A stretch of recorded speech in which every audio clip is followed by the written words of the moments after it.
పశ్చిమ బెంగాల్లో భాంగర్లో నాటు బాంబులు కలకలం సంచలనంగా మారింది. భాంగర్లో కొత్తగా నాటు బాంబులు లభ్యమయ్యాయి. ఉత్తర కాశీపూర్ పిఎస్ పరిధిలో చెలేగోలియా ప్రాంతంలో ఈ ఘటన చోటు చేసుకుంది. ఇక ఈ ఘటనపై సీరియస్ యాక్షన్ తీసుకోవాల్సిందిగా ఎన్నికల సంఘం పోలీసులను ఆదేశించింది.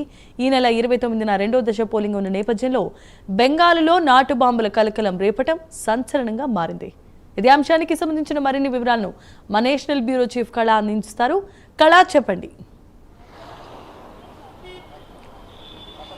దాదాపు ఏదైతే పశ్చిమ బెంగాల్లో హోరాహోరీ దాదాపు ఇంకా కేవలము అంటే రెండవ దఫాకు సంబంధించినటువంటి ఎన్నికల పర్వము దాదాపు 29వ రోజున ఏదైతే పోలింగ్ జరుగుతుంది. అయితే రేపు సాయంత్రం వరకు కూడా జరుగుతున్నటువంటి ఎన్నికల అంటే ప్రసంగాలు, భారీ బహిరంగ సభలు ఒకవైపు, కానీ నాటు బాంబులకు సంబంధించినటువంటిది మొదటి ఫేజ్లో ముషీరాబాద్, నౌదాడా ప్రాంతంలో నాటు బాంబులతో కలకలం జరిగినటువంటి ఇరు పార్టీల మధ్య ఏదైతే జరిగినటువంటి ప్రతి దాడులు ఒకవైపు.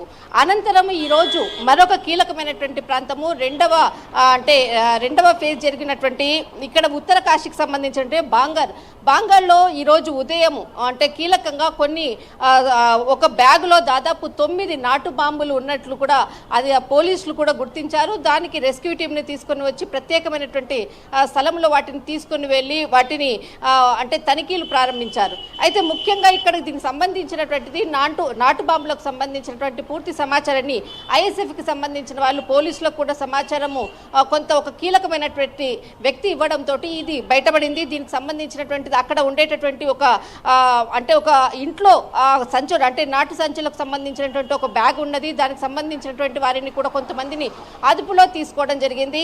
రెండవ ఫేజ్లో ఎన్నికలు ఏదైతే మనకు హుగ్లీ, తర్వాత కోల్కతా, భవానీపూర్ ఈ ప్రాంతం అంతా కూడా చాలా కీలకమైనటువంటి ప్రాంతాలు ఓటింగ్ జరగనుంది. ఇందులో భాగంగానే కొంత అలజడి సృష్టించేందుకు అటు తృణమూల్ కాంగ్రెసే ఇలాంటి నాటు బాంబులతో దాడి చేసేందుకు కూడా కుట్ర పన్నింది అంటూ కూడా ఐఎస్ఎఫ్ ఒకవైపు వాదిస్తుంది. కానీ దీనికి సంబంధించినటువంటి తృణమూల్ కాంగ్రెస్ మరొక వైపు దీనికి ఇక్కడ ఓటింగ్లో శాతం పెరిగి ఖచ్చితంగా ప్రభుత్వం ఏర్పాటు చేసే దిశగా మేము ఉన్నాము, కావాలని ఇక్కడ ఐఎస్ఎఫ్ ఈ విధంగా కుట్ర పన్ని మా కార్యకర్తల మీద దాడులు చేస్తూ ఈ విధంగా కుట్ర పన్నింది అంటూ కూడా ఒక కీలకమైనటువంటి ప్రకటన కూడా విడుదల చేసింది. మొత్తం మీద భాంగర్లో ఒక్కసారిగా కూడా నాటు బాంబుల కలకలం సృష్టించింది. పోలీసులంతా కూడా కేంద్ర బలగాలు ఆల్రెడీ ఇక్కడ అంతా కూడా చాలా హుగ్లీ ఈ ప్రాంతం అంతా కూడా ఇక్కడ అడుగడుగున కూడా పోలీస్ బలగాలతో ఉన్నటువంటి పరిస్థితి. వెంటనే దీనికి సంబంధించినటువంటి సమాచారంతో రెస్క్యూ టీం అందరూ కూడా అక్కడ పోలీస్ బెటాలియన్ అంతా కూడా చేరుకోవడం జరిగింది. ఒక్కసారిగా కూడా మరింత కూడా ఎలక్షన్ కమిషన్ అటు పోలీస్ యంత్రాంగం అంతా కూడా ఇటు ఒక్కసారిగా ఈ ప్రాంతాలన్నింటినీ కూడా జల్లడపట్టి ఎక్కడైతే కొన్ని సెన్సిటివ్ ఏరియాస్ ఉన్నాయో అక్కడ ఖచ్చితంగా మరింత కూడా బలగాలను పెంచే విధంగా కూడా ఆదేశాలు కూడా జారీ చేయడం జరిగింది.